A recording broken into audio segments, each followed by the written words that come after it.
अगर आप भी चाहते हैं कि एसएस फिल्म्स मोतिहारी के ऑडियो वीडियो सबसे पहले आप तक पहुंचे, तो इस चैनल को सब्सक्राइब करें और साथ ही बेल आइकन को दबाना ना भूलें। Presented by SS Films Motihari. पूरा बिल्ली में किले ढक तोड़ दे हलो, तोड़ दे हलो, तोड़ दे हलो। पूरा बिल्ली में किले ढक तोड़ दे हलो, तोड़ दे hello, DJ Manish Raxaul, music by Saurabh Aishwarya. पूरा बिल्ली में किले ढक तोड़ दे हलो,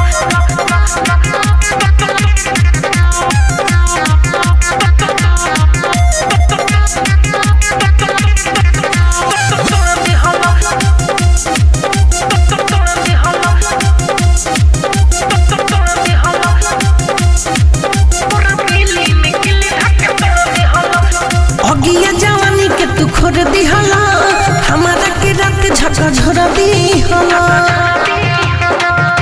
हादी हेदी बगिया जवानी के तू खोर दी हला हमारा के रात झका झोरा दी हला ए बगिया जवानी के तू खोर दी हला हमारा के रात झका झोरा दी हला मोरा फत्तारू हो मोर करे जाऊ हो रात भोरे में चारे काठा कोड़ दी हला मोरा बिल्ली में किली धक्के तोड़ दी हला मोरे फत्तारू हो मोरा जाऊ हो रात भोरे में चार कट्ठा कोड़ दी हला मोरा बिल्ली में किली धक्के तोड़ दी हला पूरा बिल्ली में किले ढक तोड़ दे हलो,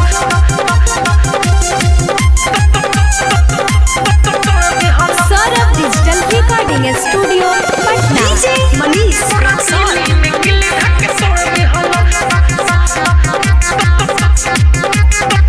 दे हलो। ऐसे जरिया मोरा पजरिया लगल तू तो पोल्हावे हो चुटुर चुटुर दुनु जबानावा लगल धके चुभलावे हो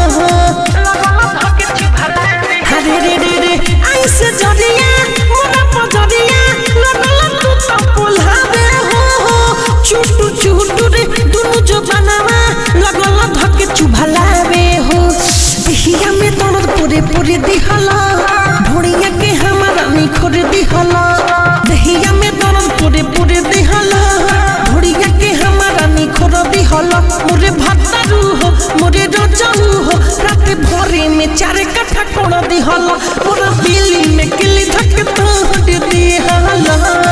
Saurabh digital recording studio Motihari. पूरा बिल्ली में किले ढक तोड़ दे हलो, तोड़ दे हलो। डीजे मनीष रक्सौल, बिल्ली में किले ढक तोड़ दे हलो, तोड़ दे हलो, तोड़ दे हलो। ब्रिटिश बिहारी एहो बलमुआ बाड़ा बड़ी कसाई हो कागने कोई सन मिठू मारस लिहल बदल सधाई हो लिहलो बदल सधाई हो। ब्रिटिश बिहारी एहो बलमुआ बाड़ा बड़ी कसाई हो कागने कोई सन मिठू मारस लिहल बदल सधाई हो सरबे सबरी हालो रदी हला हिमांशु विकास शिला तोड़ दी हला सरबे सबरी हालो रदी हला हिमांशु विकास शिला तोड़ दी हला मोरे भत्तारू हो मोर करे जाऊ हो रात भोरी में चारे काठा कोड़ दी हला पूरा बिल्ली में किली धक्के तोड़ दी हला। Saurabh digital recording studio Patna.